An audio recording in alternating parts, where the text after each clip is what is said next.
सुनेत्रा पवार यांच्या पक्षामध्ये भाजपचे हस्तक असल्याचा गंभीर आरोप काँग्रेसचे नेते नाना पटोले यांनी केलाय। सुनेत्रा पवार यांच्या राष्ट्रीय अध्यक्ष पदावर आक्षेप घेत त्यांना नोटीस बजावण्यात आली।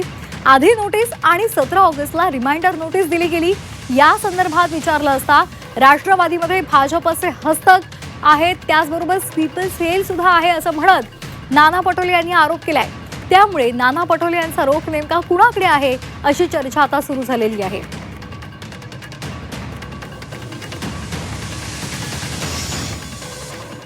सुनेत्रा पवारांना जे काही नोटीस दिलेला आहे तो त्यांच्या पक्षांतर्गत आहे, पण मला वाटतं की याच्या मागं बीजेपी आणि बीजेपीचे काही हस्तक जे सुनेत्रा पवारांच्या पक्षात आहेत आणि स्लीपर सेल त्याला म्हणतात ते आहेत, त्यांचा कोणाचा तरी हात असेल असं मला वाटतं। आपण पाहतोय आताची महत्त्वाची बातमी। सुनेत्रा पवार यांच्या पक्षामध्ये म्हणजेच राष्ट्रवादी काँग्रेसमध्ये भाजपचे हस्तक आहेत असा गंभीर आरोप काँग्रेसचे नेते नाना पटोले यांनी केलेला आहे आणि त्यामुळे आता त्यांच्या या वक्तव्याचे पडसाद राजकीय वर्तुळात सुद्धा उमटत आहेत। त्यामुळे आता सुनेत्रा पवार यांच्या राष्ट्रवादीकडून काय नेमके या संदर्भातल्या प्रतिक्रिया उमटतात हे पाहणं सुद्धा महत्त्वाचं आहे। सुनेत्रा पवार यांच्या राष्ट्रीय अध्यक्षपदावर आक्षेप घेत त्यांना नोटीस बजावली गेली आहे। आधी नोटीस बजावली गेली आणि त्यानंतर 17 ऑगस्टला रिमाइंडर नोटीस दिली गेली। या संदर्भात बोलत असताना नाना पटोले यांनी हे विधान केलेलं आहे।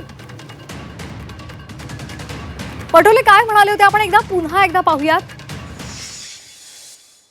सुनेत्रा पवारांना जे काही नोटीस दिलेला आहे तो त्यांच्या पक्षांतर्गत आहे, पण मला वाटतं की याच्या मागं बीजेपी आणि बीजेपीचे काही हस्तक जे सुनेत्रा पवारांच्या पक्षात आहेत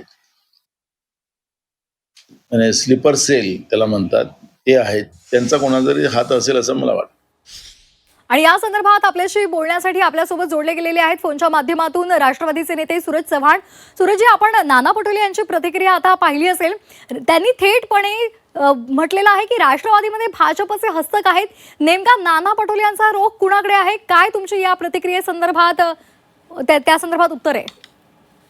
सुनेत्रा वहिनी पवार यांच्या नेतृत्वामुळे सगळे नेते त्या ठिकाणी काम करतायत, त्यामुळं असे हस्तक वगैरे पाळायला काही काँग्रेस पक्षाने स्वतः नाना पटोले हे काँग्रेसमध्ये भाजपचे हस्तक म्हणून अनेक वर्ष झालं काम करतायत।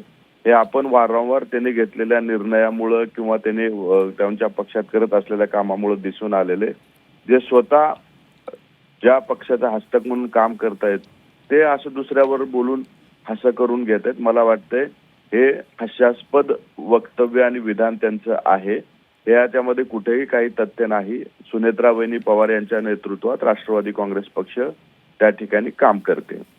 अगदी आपण म्हणालात की सुनेत्रा पवार यांच्याच नेतृत्वामध्ये राष्ट्रवादी पक्ष काम करतोय, पण सर सुनेत्रा पवारांच्या राष्ट्रीय अध्यक्षपदावर आक्षेप घेतले जात आहेत। याआधी सुद्धा त्या संदर्भात तुम्ही प्रतिक्रिया दिलेली होती, मात्र त्यांना पहिल्यांदा नोटीस बजावली गेली आणि त्यानंतर 17 ऑगस्टला पुन्हा एकदा रिमाइंडर नोटीस बजावली गेली आणि त्या संदर्भात नाना पटोले यांनी हे आरोप केले।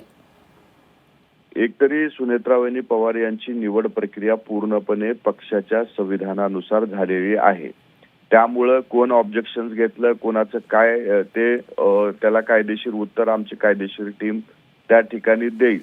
परंतु ह्या पक्षांतर्गत याच्यामध्ये भाजपचे हस्तक वगैरे असं बोलून नाना पटोलेने असं करून घेऊ नये। हे आमचं पूर्णपणे पक्षाच्या अंतर्गतला विषय, तो सॉल्व्ह होईल। परंतु काहीतरी उगाच आपण बोलून एक माध्यमामध्ये सनसनाटी निर्माण करण्याचा प्रयत्न हे नाना पटोलेजीने करू नये।